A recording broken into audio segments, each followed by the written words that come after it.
下呢，我要做鼻息肉切除手术。无线电波的话，大概有10分钟啊，10分钟就结束。这是我的一个好朋友生日，超级大声。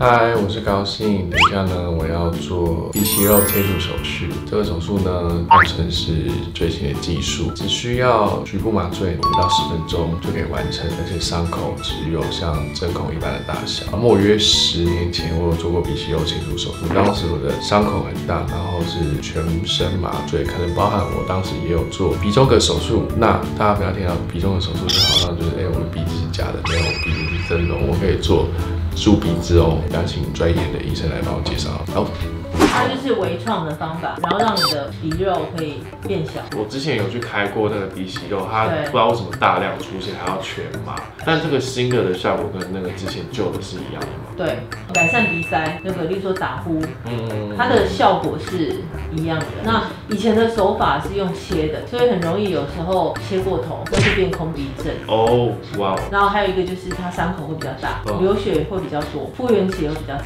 那这样新的技术原理是什么？它就是用一个比较精密的控温，在鼻子鼻甲肥厚的地方，针对那个肥厚地方让它萎缩，就好像那个肉本来比较大块，一煮它是不是变得比较小？煮熟会变得比较小。对啊。对，就是它被加热以后变得比较紧。那伤口呢？利用这伤口就是像针孔一样的大小。那结束之后，我其实是也不会肿，也不会流血，是不是？流血有很一点点，例如说你擤鼻涕会有点血啦，或是说它伤口会有点肿胀起来，是正常。修复期的时候会有一点肿，但是它修复期绝对会比传统手术短很多。因为它的伤口一个是针孔的伤口，对，一个是一大片的伤口，所以那个程度上会差。所以我这个也需要全身麻醉吗？不用的，局部麻醉就可以了。然后手术时间是无线电波的话，大概有10分钟啊，10分钟就结束了。对，术后的照顾那些，因为就是会有一点鼻塞嘛，然后一点点，比如说擤鼻涕有血丝，所以可能比较不舒服，大概就是术后的第1天、第2天，之后会随着每一天的鼻涕收干或是伤口愈合，就越来越好。然后回诊我们会帮你清鼻子。好哦。清过以后那个会更通，很通畅。好，那我们先那个，那我们看一下哈。你这鼻子比较窄，对，来，你看你看得到吗？有，对，其实你没有鼻屎，鼻中隔还是有点偏这边，鼻中隔还是有点偏左边，这个是鼻中隔啊，它凸出来的，然后鼻肉在侧面那边，你看得到吗？这个后方这个，那等下我要切除的是哪一部分？侧面这个，它不是切，它是让它变小，它会比较稳定，比较不会再过敏起来。然后这边也是，你看这边比较低，那边比较高位，就这样。看到了。对，做了以后哈，会让你的过敏可能会控制的比较好。我现在看是因为我的那个通道感觉很窄，对，之后就是会变宽，对不对？会比现在好一点，因为你鼻肉会再缩一些，就是这样。好啊，它这个是可以申请保险。对，哎呦，好，因为它是疾病类的，因为它跟呼吸功能有关。好，没问题。OK， 好，搞定。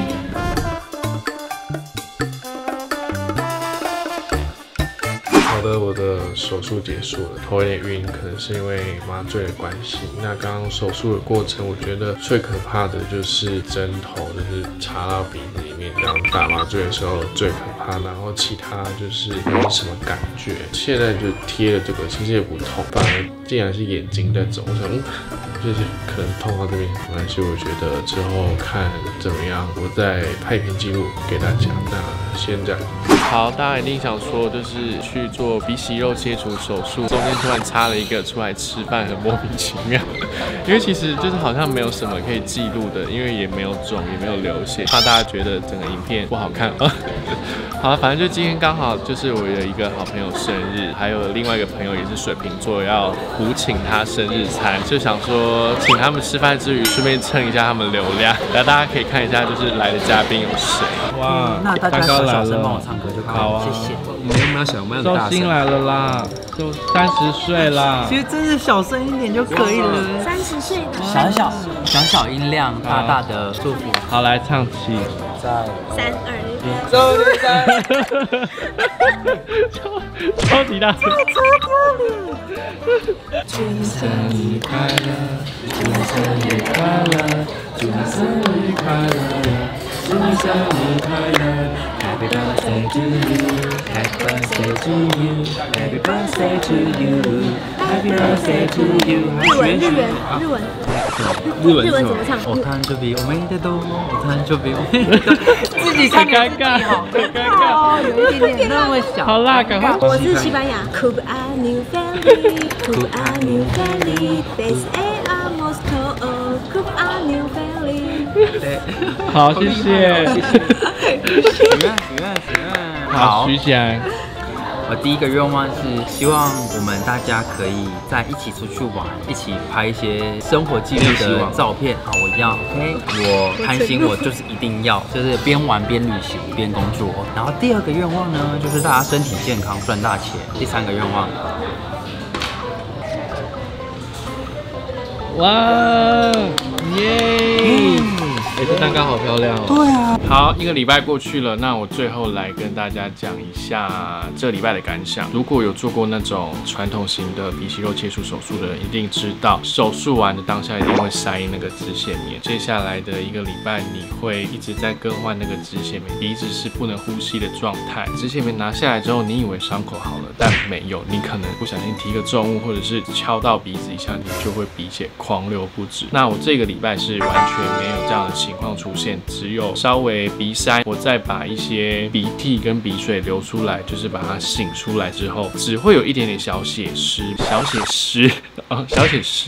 湿不会像之前传统型鼻息肉手术会有大量出血的情况。真的觉得这个手术很推荐给大家，因为这个也是我自己自费做的。这个手术是可以申请保险的，我也请医生帮我开了诊断证明书，就是可以稍微 cover 一下我的手术费用。希望我的呼吸可以就是更加顺畅，因为现在才刚过一个礼拜，然后我刚去回诊回来，还是有一点点鼻塞的状况，伤口已经渐渐在结痂了。现在呼吸很顺畅，期待之后就是完全好了之后，也没有鼻塞之后会更好。很莫名其妙的结尾。总之就是我的所有的手术全记录，根本也没有全记录，因为我前面真的没什么好记录，因为外观没有肿胀，也没有大流鼻血什么，完全没有，单纯的就是坐在这边跟大家分享，也真心的推荐给大家。如果大家想要咨询这个手术的话呢，可以打电话去诊所预约，见面的聊你的情况会比较清楚。至于价格的部分，也请大家直接去问诊所，诊所的资讯也会在留言处。想要了解到就是手术过后会出现的任何情况的话，都可以在下方留言给我哦。那今天的影片就先到这边，记得帮我按赞、订阅，还有开启小铃铛哟。今天影片就先到这，拜拜。